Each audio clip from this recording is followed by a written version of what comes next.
In the dark, freezing December of 1940, as Europe plunged into the gloom of Nazi occupation, the future of Western civilization hung by a thread that was fraying with every passing hour.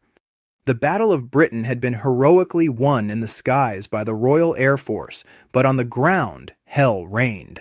London was ablaze with incendiary bombs. The Luftwaffe was methodically grinding the industrial hearts of the empire, Coventry, Liverpool, Manchester, into rubble.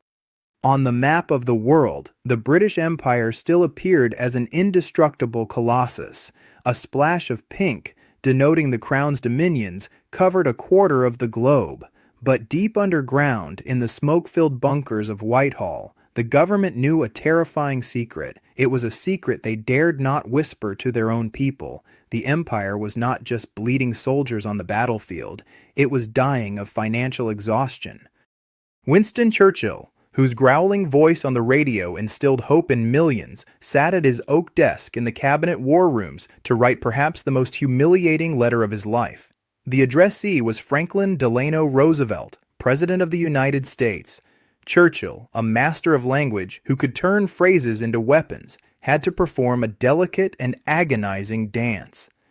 He had to tell the leader of the world's richest neutral nation that Great Britain, the banker of the 19th century, the workshop of the world, the power that had crushed Napoleon and the Spanish Armada, was completely and utterly broke.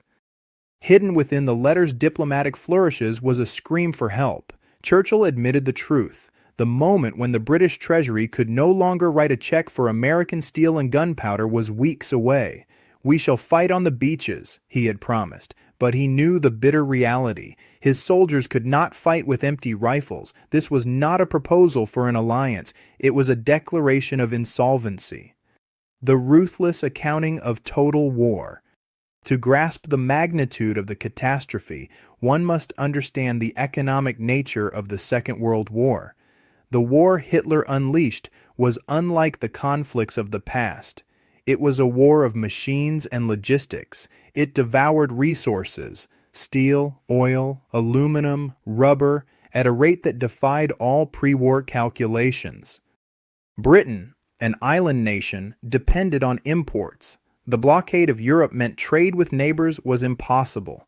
The only lifeline was America, but the United States in 1939 to 1940 was officially neutral and pragmatic to the point of cruelty. Congress, remembering how American boys had died in European mud during World War I, had passed the Neutrality Acts. The key clause was the cash and carry doctrine. The premise was simple. You can buy our weapons, but there will be no credit. You pay in gold or dollars immediately, and you transport the cargo across the ocean yourself, risking your own ships.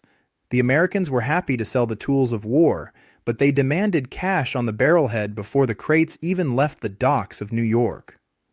Operation Fish, the greatest gold heist in history. During the first year of the war, Britain panic liquidated its centuries of accumulated wealth. When it became clear that a Nazi invasion was a real possibility, Churchill ordered the execution of the top-secret Operation Fish. It was the largest and riskiest transfer of physical wealth in human history.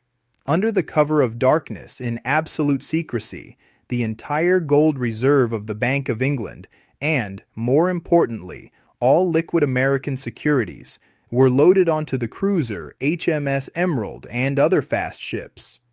The convoy broke through the storm-tossed Atlantic, teeming with German U-boats, and delivered the cargo to Halifax.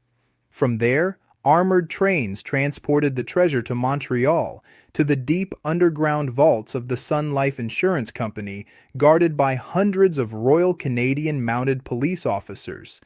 Lying there were 1,500 tons of gold and securities worth billions. In today's money, the value of that cargo exceeded 180 billion. Britain threw this money into the furnace of American industry. By December 1940, the vaults in Montreal were empty. The British Purchasing Commission in Washington sat over contracts for tanks and planes but could not sign them. London simply had no dollars left. Lend-Lease, The myth of the generous neighbor. When Roosevelt received Churchill's letter, he understood the stakes. If Britain fell, Hitler would control the Atlantic and the United States would be next. But Roosevelt was a political animal. He could not simply open the safe and give money. American taxpayers and the powerful isolationist lobby in Congress would have torn him apart. He needed to sell aid to Britain as a profitable commercial deal. Thus, the concept of lend-lease was born. At a press conference, Roosevelt used a brilliant folksy analogy. Suppose my neighbor's home catches fire and I have a length of garden hose. I don't say to him, "Neighbor, my garden hose cost me $15. You have to pay me $15 for it. I want my garden hose back after the fire is over." It sounded noble. It sounded neighborly. But the reality of the negotiations behind closed doors had nothing to do with charity. It was a brutal foreclosure proceeding where the bank, the USA, dictated terms to a desperate client, Britain. The Morgenthau doctrine, turn out your pockets. The key figure on the American side was Treasury Secretary Henry Morgenthau Jr. A staunch anti-fascist, he wanted to destroy Hitler, but he wanted to protect the American dollar even more. His position was unyielding. Before the U.S. gave a single dime of aid, Britain had to prove it was destitute. Morgenthau demanded a humiliating total audit of the British Empire. American officials wanted to know everything: the value of every wool sock in the warehouse, every bullet, and crucially, every overseas asset. Why should a farmer in Iowa pay taxes to build a tank for the British? Morgenthau asked. If a British lord still owns a profitable factory in New Jersey? The American Viscose affair, robbery on Wall Street. The most painful symbol of this forced liquidation was the case of the American Viscose Corporation, AVC. It was an industrial giant, the largest manufacturer of rayon and artificial silk in North America. The company belonged to the British textile holding company Court Olds and was the jewel in the crown of British overseas investments, generating millions of dollars in dividends annually. Morgenthau set his sights on this asset. He gave British negotiators an ultimatum: sell Viscose, or the Lend-Lease bill will die in committee. The British resisted. They knew the company was worth over $120 million, $2.5 billion today. To sell it in a rush during a war was financial suicide. But Washington held the leverage: Britain's survival. On March 15, 1941, the British government forcibly seized the shares from the Court-Old family. The sale was organized by a consortium of American banks led by Morgan Stanley and Dillon, Red & Co. The bankers, knowing the seller's desperate position, acted like vultures. They valued the company at a laughable $54 million. From that sum, they kept nearly $4 million in commissions. It was daylight robbery. The dollars from the sale went directly to the U.S. Treasury to pay for old rifle orders. Later, after the war, the British government had to pay the former owners $27 million in compensation, effectively admitting the asset had been sold for pennies. It was at this moment the British elite realized the U.S. was not saving the empire, it was consuming it. Destroyers for an empire. The liquidation of assets wasn't limited to factories. It tore at the very geopolitical fabric of the empire. In 1940, with German U-boats sinking the merchant fleet faster than shipyards could replace it, Churchill begged for ships. Roosevelt agreed to hand over 50 destroyers. But what kind of ships were they? They were old, rusting Wicks and Clemson-class vessels from World War I, pulled out of mothballs. Many had leaking boilers and broken steering gears. They were barely fit for modern warfare, but the price for this scrap metal was astronomical. In exchange for 50 old ships, the U.S. demanded and received 99-year leases on key British naval and air bases in the Western Hemisphere. The list included Newfoundland, the gateway to the Atlantic, Bermuda, the Bahamas, Jamaica, St. Lucia, Trinidad, British Guiana, Effectively, Britain handed the U.S. the keys to the Atlantic and the Caribbean. It voluntarily dismantled its military presence in the region, allowing America to project power until 2039. It was a deal of desperation, selling a strategic future for tactical survival today. Article 7. The Poison Pill.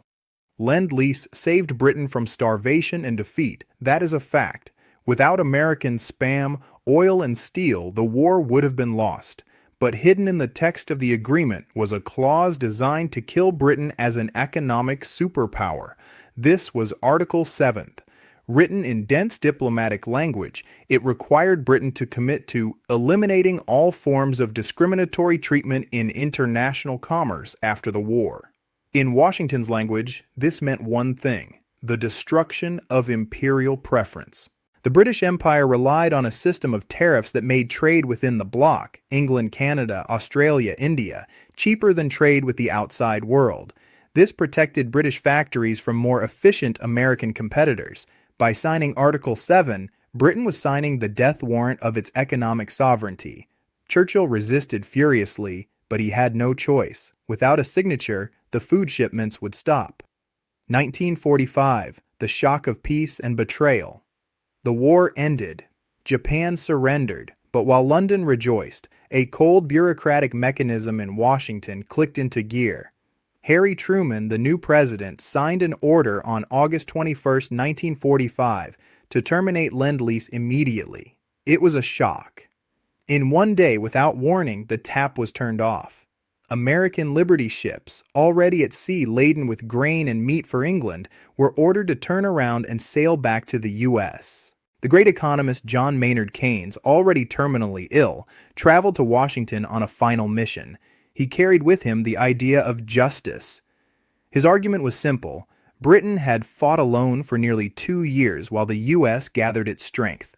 Britain had bankrupted itself for the common victory. Therefore, the U.S. should give Britain $6 billion as a grant, a gift. American negotiators, led by the hard-faced Fred Vinson, met him coldly. Justice is not a currency, their eyes seemed to say. No gifts, only business.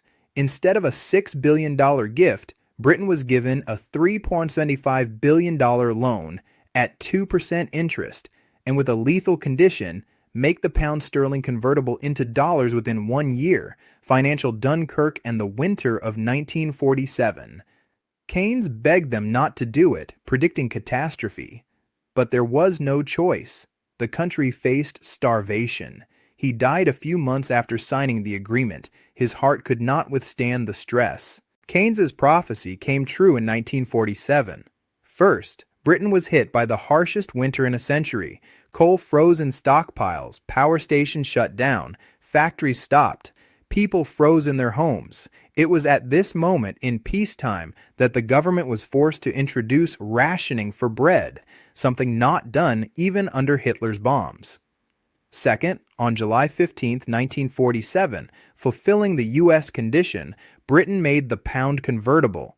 The consequences were instantaneous. The world, starving for dollars, rushed to sell pounds.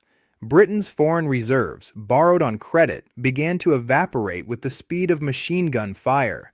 In 5 weeks, the country lost hundreds of millions. On August 20th, the government panic-slammed the convertibility window shut, effectively defaulting on the obligation. It was the moment of truth.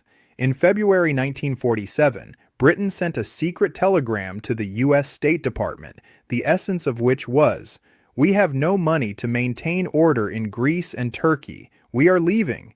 If you don't want the communists to take over, it's your problem now." Thus, the Truman Doctrine was declared. America officially accepted the baton of the world's policeman from Britain. The final check. Britain remained in a debt trap for half a century. The country's economy, burdened by debt and stripped of imperial markets, stagnated while Germany and Japan rose from the ashes. But the debt remained sacred. Every government, from Attlee's Labour to Thatcher's Conservatives and Blair, signed a check to the U.S. Treasury every year. There were only a few pauses during the worst crisis years, but the interest kept ticking. The finale of this story happened quite recently. December 29, 2006. 61 years after victory, decades after the collapse of the USSR. In the age of the internet and iPhones, the British government wired the final $83 million to the US. Only then did World War II officially end for the British taxpayer. Epilogue: Who really won? The story of Lend-Lease and the price of victory is the ultimate textbook on realpolitik. Germany lost the war and was destroyed. Britain won the war, but lost its superpower status, went bankrupt, and became a junior partner. The only true winner was the United States. Its territory was untouched, its GDP doubled. It held 70% of the world's gold, and using debt mechanisms, it pried open the closed markets of the British Empire to flood them with its goods. The U.S. did not conquer the British Empire with legions. It bought its assets at a fire sale price when the owner was on his deathbed. It was not an act of charity, but the greatest hostile takeover in business history.